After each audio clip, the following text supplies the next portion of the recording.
No, I didn't. It's fine. My video. What's going on, Facebook? How's it going? Is everyone excited for, I guess, I don't know if you're like me, you work every day, but all right, let me pull up the slides. We are a little late, so sorry. Oops, wrong slides. Okay. Make sure this is going.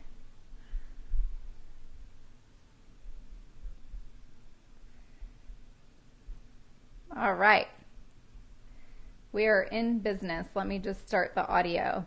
So welcome to Coffee is for Closers. You guys, this is week number 51. Can you believe it? 5-1. That means when Amy and I started this, it's almost been a whole year.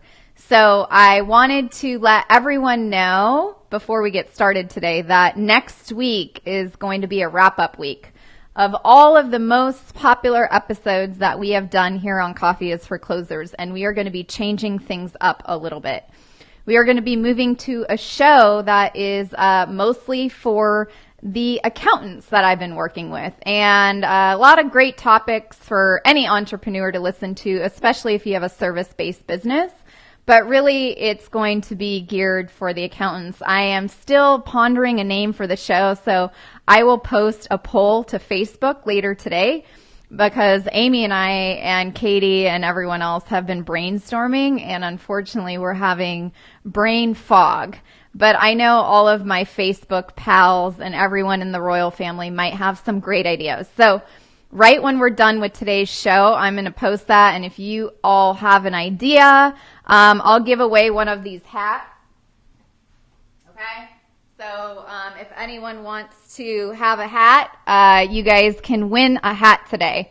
So I have a Pitch Queen hat, or you can also get a Coffee is for Closers hat. So whichever one you prefer, you can have. But we need to get a little bit of help on the name for our next show. So next week is going to be the last Coffee is for Closers episode, number 52. It'll be 1 year in the making, and everything's still going to be up on my website. For the future, it's also on every single bonus episode of Success Unfiltered every single Saturday. Okay, so that is the housekeeping. Just wanted to get that out there. So for everybody who is here, let's go over what we're going to talk about today, okay? So I'll start all over again because this is for Ian. Welcome to Coffee is for Closers. This is episode number 51, 5-1. Can you believe it? It's been 51 weeks in the making, and today we're going to be talking about persuasive techniques for entrepreneurs and small business owners to follow, since that has been the topic for the last month, right? We're talking about different things like there's really no true secret to getting sales and increasing your revenue. It's not like there's this massive secret that everyone or nobody knows about. Really about sharing your services and your problems with your clients, or understanding your clients' problems and really sharing your services, how you're unique, how you're different, and why you're the best person for them to work with. How being curious can really change the game for the people that want to work with you. When we come from a place of curiosity versus a place of, I was just in a group with my last class literally 10 minutes ago. And everyone's so defensive, right? You hear a client say, well, what do you cost? What do you charge? And we immediately get defensive. That's the stuff that I'm talking about. How do we not get defensive and really come from a place of being just really, really curious? So we're going to talk about that today. We're going to talk about addressing concerns, right? We have to address our clients' concerns. It's all about them. It's what's important to them. Showing empathy. We've talked about that before, but I'm going to hone in on that again and why showing empathy is really, really important. And of course, the last thing, which is always asking for the sale. I can't tell you how many people we've worked with, how many people I've worked with, that we forget that most important step, right? Like, you have to actually ask your clients to work with you. They're not just going to assume that, oh, I guess the next step is I need to pay Michelle. Right. I need to pay Michelle so I can start working with her. So we're going to go over number one. There is no true secrets to sales, okay? Let me share my screen. Okay.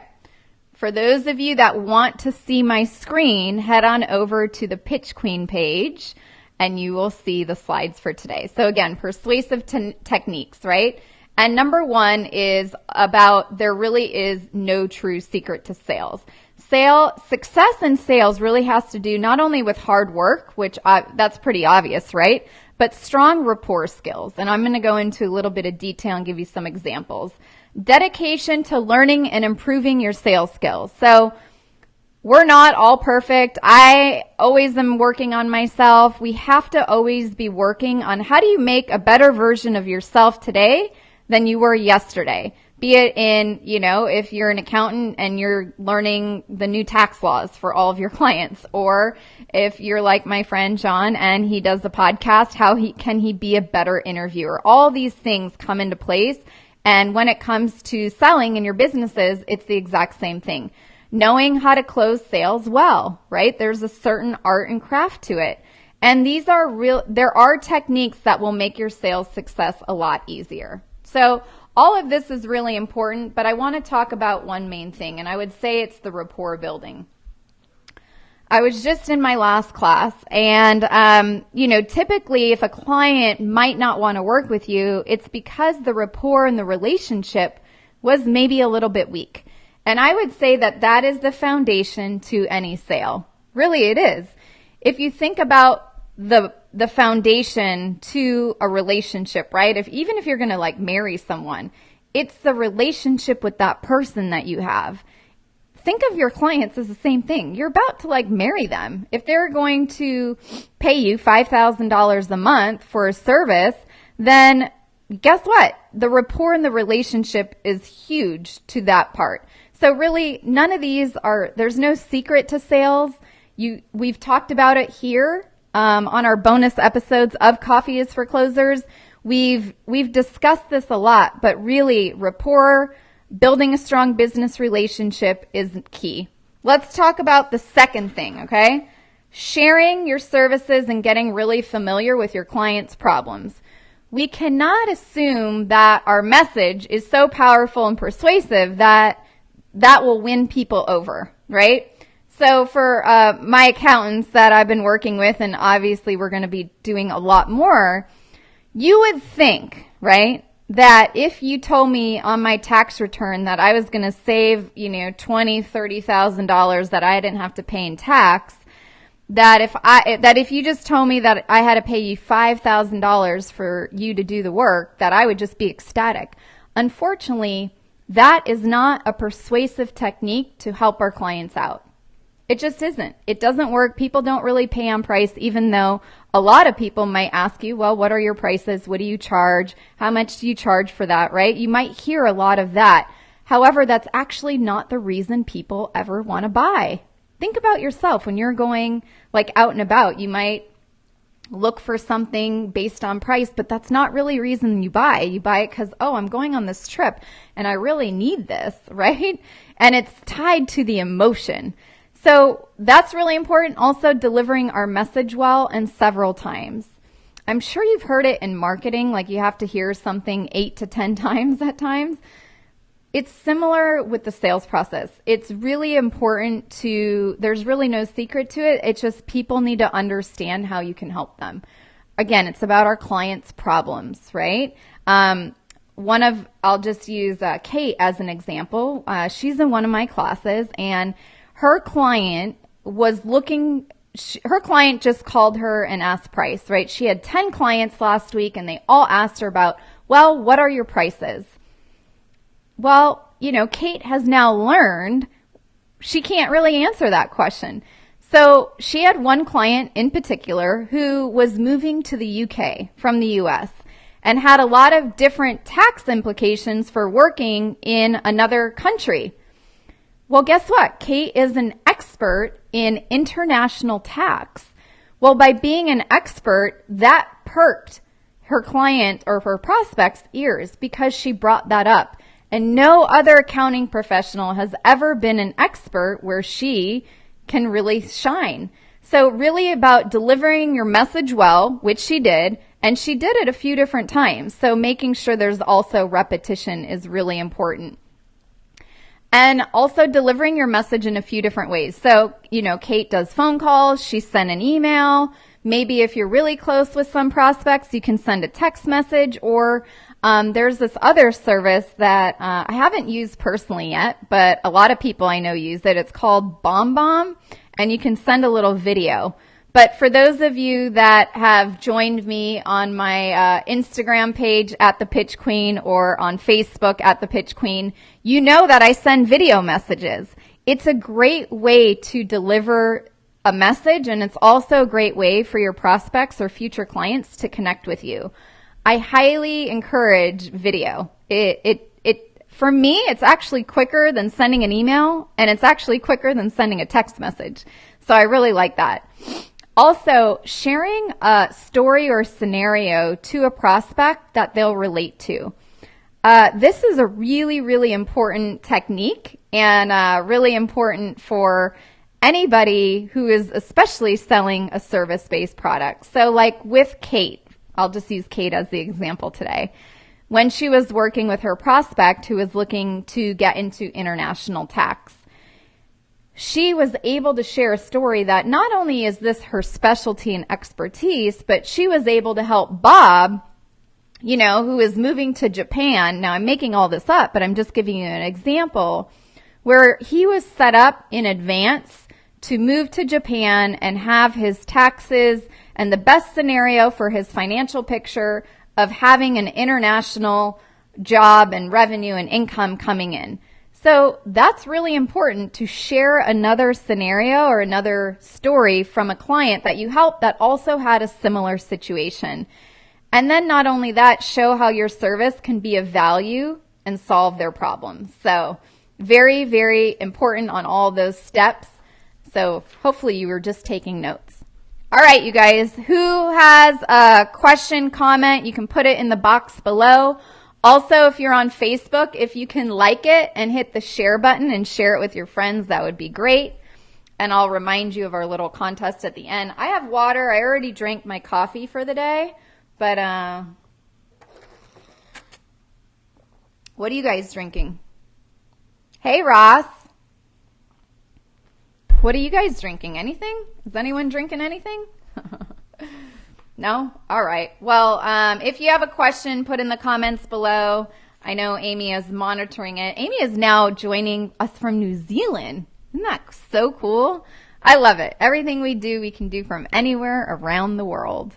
All right. So let's go over the third step. Okay? Third most important thing is being curious and confident, right? And confidence is built, and I've said it before, but Mel Robbins says that confidence is built with taking action. So it's all about taking, one step in the right direction. You have to take action, because otherwise, how can you build confidence if you never even try anything, right? So the most successful persuaders that I think Ross would even confirm with are not only really, really curious, but they take action. And we really want to learn what other people need on a physical and an emotional level, and really why. And I'm going to go through an example with Kate, and really asking good questions and truly listening. And I know we've talked about it before, but this is a summary today. 80-20 rule. We want to listen 80% of the time and only talk 20% of the time, right? 20%. And again, we always want to try to ask open-ended questions. It doesn't do you any good, and it doesn't do our prospects and clients any good if we ask yes and no questions, right? Like, what are we going to get from that? You're not going to learn. And in order to listen 80% of the time, asking really good open-ended questions allows us to be able to actually listen that much. So another key ingredient, it doesn't really matter who you're talking to, if it's the client, the customer, colleagues, but always show that you believe in not only what you do, but in the ideas that you're presenting. So let's talk about being curious and confident. So when Kate was getting all of these questions thrown at her, right? Like, how much do you charge? Blah, blah, blah, from all these clients. And I'm sure each person here has heard it. Out of 10 people, she had 2 that actually got off the price wagon. I call it the price wagon or whatever you want to call it. It's super duper important because the price actually isn't really what matters. But unfortunately, our clients have been trained that that's the thing that they want to buy from, right? So Kate was actually able to transform 2 prospects into seeing her value by being, number 1, extremely curious, and number 2, getting to understand the clients on an emotional level. So I'm not sure exactly what questions she asked, but I'm going to guess they were something like this. She was probably asked, she knew the guy was moving to the UK. And Kate, if you're here listening, feel free to share. No, I'm just kidding. But, if he's moving to the UK, maybe a great question to ask would be, what are you most concerned with in your financial forefront when you are about to move to the UK? What is your biggest financial concern with your business when you make this move? Number 1, that was a great open-ended question, right? I'll pat myself on the back. Number 2, she's trying to find out, well, what is this client concerned about as he's moving to the UK? He reached out to her for a reason. And that's another thing we need to remember, like, our clients are reaching out to us because they have a problem. And Kate is able to solve the problem, but she needs to understand how that can happen. And guess what? The way to solve this guy's problem is not to say, oh, well, your rate's going to be $1,000. Like, how can she, and I was explaining to this earlier, and she did such a good job, but for each person here listening today, if someone calls and asks you what your price is, and you give them a price right away, how do you really know what their problem was? And how do you really know that you're the best one to solve it? And how do you really understand what kind of project or engagement you're about to embark on, right? Another gentleman, Matt, he was in class, and we were talking about, like, well, I used to say, well, maybe it was $1,000 for the client, and then like 40 hours later, you're learning that there's so much more work involved, and now you have to go back to the client to tell them it's going to be another $10,000 because of all this other stuff you found, because you didn't do a good job trying to figure out what really was the problem that you needed to solve for this client. But unfortunately, our clients are trained to call you and just say, well, what are you going to charge me? And that's just that's not good for you, and it's not good for your clients. So again, Kate, coming from a place of not only being curious, but also understanding her client from an emotional point of view and understanding what's really important to him, and asking really good questions allowed her to listen. And from listening, she gained a new client that she's going to be able to help with all of his tax concerns and problems and set him up on a really good preventative plan. So when he moves to the UK, he's got everything in line. So I know I just went off on a little bit of a tangent, but that's okay. We always do that here on Coffee is for Closers. So what about addressing people's concerns? What do you guys think about that? Or who has a question about coming from curiosity or asking really good questions and understanding that it's really not really about price? Does anyone have a question that you want to put down below? Also, if you are here on Facebook, if you can hit the thumbs up button and share it, that would be amazing. Or if you're on my behind the scenes page too, you can be doing that too.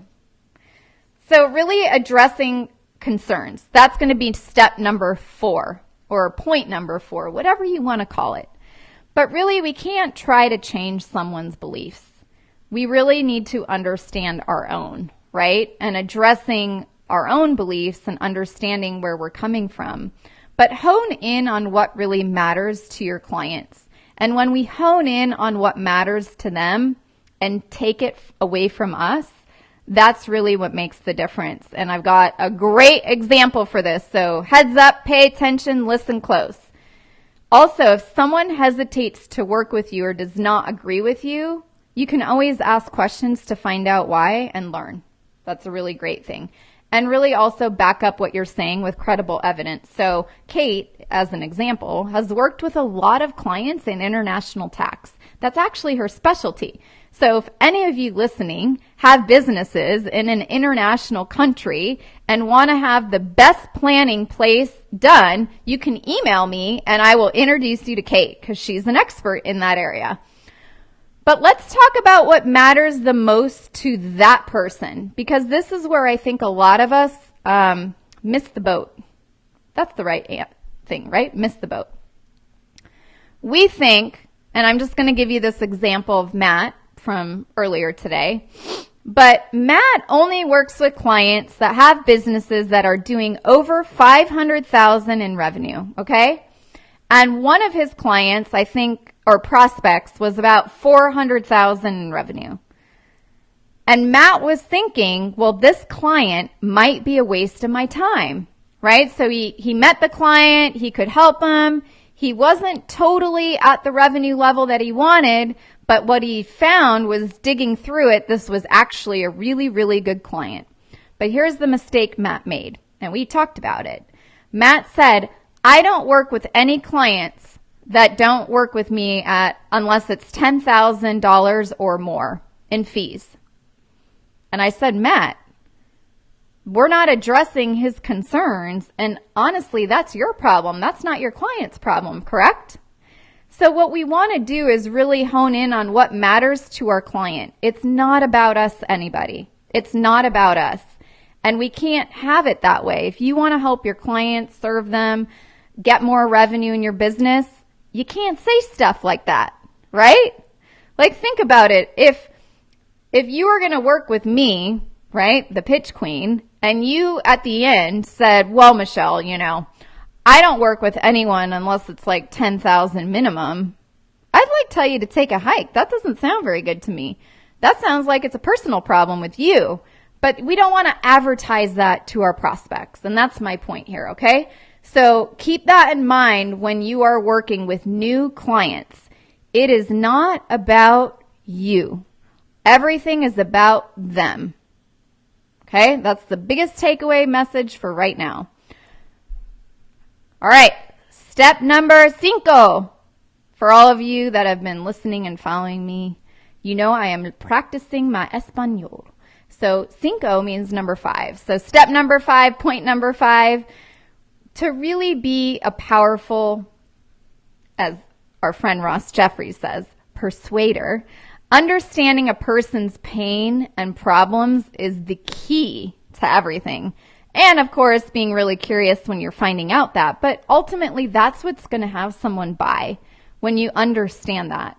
When we don't understand that and our clients are fixated on what's it going to cost me or price, and you don't seem to really care, that's not really good. So step number 5, point number 5 is showing empathy. And I know it's really hard for a lot of people, especially entrepreneurs, solopreneurs, my accountant solopreneurs. We are so busy. You have social media, some of you have LinkedIn, you have your phone, you have your inboxes, multiple inboxes, you have clients showing up at your door. You've got all this stuff going on. And I get it. But we have to show empathy. And if you can show empathy, it will really help you not only increase your revenues, but, help more people. Because when you help a lot of people, that means you're going to increase your revenues. But really try to put yourself in the other person's shoes, right? I explain it like, I know we've talked about it before. I don't have any props, but pretend you're at a restaurant and you typically sit facing each other, right? But what if you actually pretended in your mind that you were sitting side by side with somebody, right next to them? That's like putting yourself in their shoes, showing empathy for maybe what they're going through, understanding how they might feel, sharing a similar experience also. If you've got one, share it. That's a great way to build relationship and build rapport. Great way. And empathy really fosters connection. It's a great way to connect with people.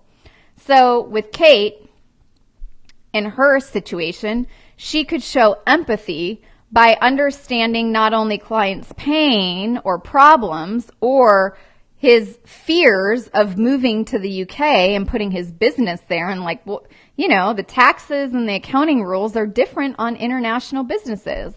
But she really put herself in his shoes. And when you do that, the clients will feel that you're empathizing with them and you're understanding really how they feel. So that is step point number 5. All right. We have a couple more steps. One more. So, quick break right here. For anybody watching, listening, what questions do you have? I can't see any right now. Do you have any? Also, if you want to hit the share button, feel free to hit the share button. What'd you guys say over here? Yeah, pitch my inventions. Oh, that's really cool. Pitching inventions is going to be a little different than this. So I primarily work with people in the service-based businesses. But if you guys have a question, put it down there. We're going to go to step number 6, or point number 6. And that's really asking for the sale. And I would say that majority of the people that I've worked with personally, or that I have seen who have struggled with increasing revenue or growing your sales, that means the same thing, by the way. The biggest reason why is because you don't do this part. You actually have to have your clients, you have to ask them to work with you.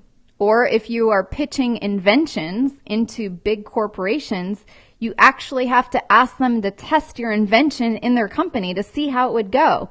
Or with me and Fitzy Foods, I actually had to ask buyers to buy my products and put it on their shelves, right? Like, we didn't just get into the vitamin shop back in the day because they asked me. No, it wasn't like that. I helped persuade them into making a really great decision to differentiating themselves from GNC and all the other supplement companies out there by bringing in really healthy food and taking the nutrition side on the prevention side to getting into a big box retailer. So long story short, there is really no magic word that will lead to a successful sale, close, new client, enrollment, whatever you want to call it. You just have to come from being really genuine and authentic and asking these people and clients to work with you. Or if you're pitching the inventions into the big retailers or big companies, then you actually have to ask them. I know it seems so simple, right? But I would say from all the people that I've worked with, talked to, this is a big one that's missed. And really, there's no secret to using all of these techniques together to ask for the sale. It's just really, you have to just do it and ask. And if it feels good and it feels right, then go for it. And remember, no one can come to your party if you don't invite them. So I like to think about working with new clients as pretend you are going to have a birthday party at a restaurant. When you have a birthday party at a restaurant, you have to send an invitation, correct? Or you send a text message out, or you send an evite out, or whatever it may be. But at the end of the day, no one is going to come to your dinner if you don't invite them. It's very similar in business. No one is going to really work with you if you don't invite them to work with you. So I invite each of you to start inviting people to work with you, or ask them, and, think about it as if you were having a dinner party. You're inviting them to your dinner party. Kate invited her client from the UK to join her firm and her team in working with him to get the best tax plan situation set for his move to the UK and his business. So what did she do? She invited him in so she could help him. So I will leave it with that today. If you guys, I would love to hear from you. For those of you that are watching live, what persuasive techniques have you used in your sales calls or meetings that you feel have worked? Or how have you invited someone into your party? I would love to hear that. And then next week, remember, is our wrap-up. It will be the last week of Coffee is for Closers before we move into something new. And when I end today, this is for Ian to cut out, but when I end today, we're going to do the poll for the name because all of my friends and my team have come up with a lot of ideas, but none of them have really been like, oh, that's the one. So if you guys have an idea, I'm going to put a poll up, and I would love, love, love your ideas. So with that, I hope that each of you, puts some of this into action, right? Because to build confidence, you have to put it into action. And it was an honor to be here with you today. Hopefully you found this really, really helpful and valuable, and you'll, share it with your friends, and, just put one step into action today. If you can't do all 6, just do one and see what happens, because a lot of magic are in these steps. And I know we talked a lot about it, but just think about Kate, think about Matt and what they've done. And I will see you next Tuesday at 2 o'clock, unless there's any questions. Let me just go through the questions. Straight up, doors won't open if you aren't knocking on them. Yeah, that's really true. Someone just posted this. Straight up, doors won't open if you're not knocking on them. Yeah, it's completely true. No one's going to come to your party if you don't ask. And I think a lot of times we start our businesses, right? And here, just think about this. Ian, you can add this part in. A lot of times we start our businesses and we quit our 9-to-5 jobs, and we think that we're just going to do that one thing in our business all the time, right? We'll use Kate. She just thought she was going to do accounting work for her clients all day long. Well, how can you do accounting work if you actually can't get new clients in your door that are the right clients that you really want to help? That's actually a sales process. So for each person here who is an entrepreneur or solopreneur or business owner or practice owner, whatever you want to call yourself, it's all the same thing. We've signed up for these 24/7 sales careers. And all I'm here to do is really just help you navigate those waters so you feel a little bit more confident and feel really good about working with the clients that you like. And, I understand that they didn't teach these things when for Kate, she wasn't taught any of this when she was getting her CPA. And I don't think any master's in tax programs is really teaching you how to work with your clients. So this is all really helpful and valuable for everybody who's the business owner.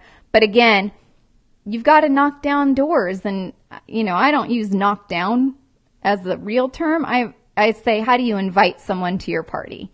And how do you invite the right people into your party that you want to work with? So I will leave it with that. Have an amazing day. It was an honor to be here with you. And for those of you in the United States of America, have a happy 4th of July tomorrow.